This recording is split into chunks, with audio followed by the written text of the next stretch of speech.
Hello, it's good to be with you. Now, first, Dr. Howell, for our listeners, could you briefly remind us of former President Yoon Suk-yeol's foreign policy, what it looked like, and what he managed to achieve? Yes, so Yoon's foreign policy was very much centered around pivoting towards the United States, a much less of a conciliatory stance towards North Korea, and that of his very liberal predecessor, Moon Jae-in, and within that, trying to mend relations with Japan. I will say that for all the controversy surrounding Yoon Suk-yeol, his outreach towards Japan proved to be relatively successful. It set in stone, or set in motion, a path to which there is still a long way to go down, but it was an achievement. And Yoon also had this flavor of wanting South Korea to become a global citizen state, really trying to increase South Korea's status and its role. I think he might be not just as a consumer of security, particularly from the US, but also as a leader and a provider of security. So very much tilted towards the US, and within that Japan, and focusing on destroying North Korea. Mr. Roy, what about you? How would you summarize former President Yoon's foreign policy? I think Professor Howell has mentioned most of it. I would add that the close alignment with the United States was exemplified by the fact that a few months after the Biden administration, the United States came out with its Asia-Pacific strategy, the South Korean government followed pretty quickly with a very similar strategy.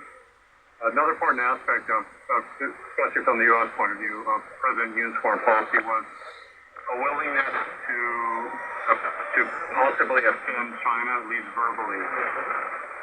A good example of that was President Yoon acknowledging, as he put it, that Taiwan was a global issue, which is something that China very much doesn't want other countries to say.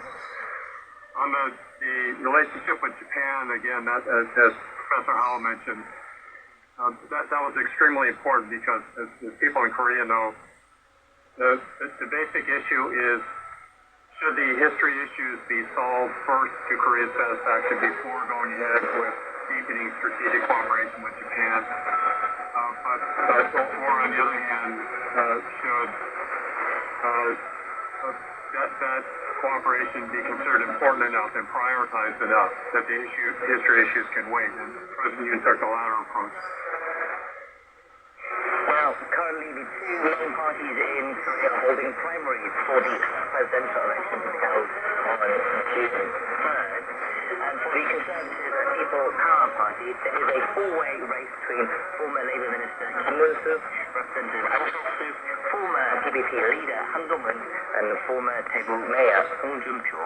Meanwhile, acting President and Prime Minister Han Duck-soo may also throw his hat into the ring, as well as the candidate representing the Conservative bloc.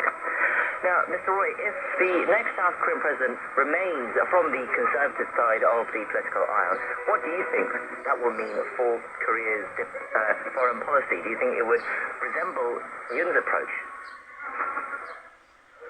I would expect that the basic inclinations of another conservative president would be similar to President Yoon. It would be pro-alliance, pro-trilateral cooperation, relatively tough policy toward North Korea. But the context has changed from the Yoon presidency until now. During the Yoon presidency, the U.S. was the leader of the free world. It didn't question the value of its alliances. Now the United States government, as some analysts say, is rent-seeking.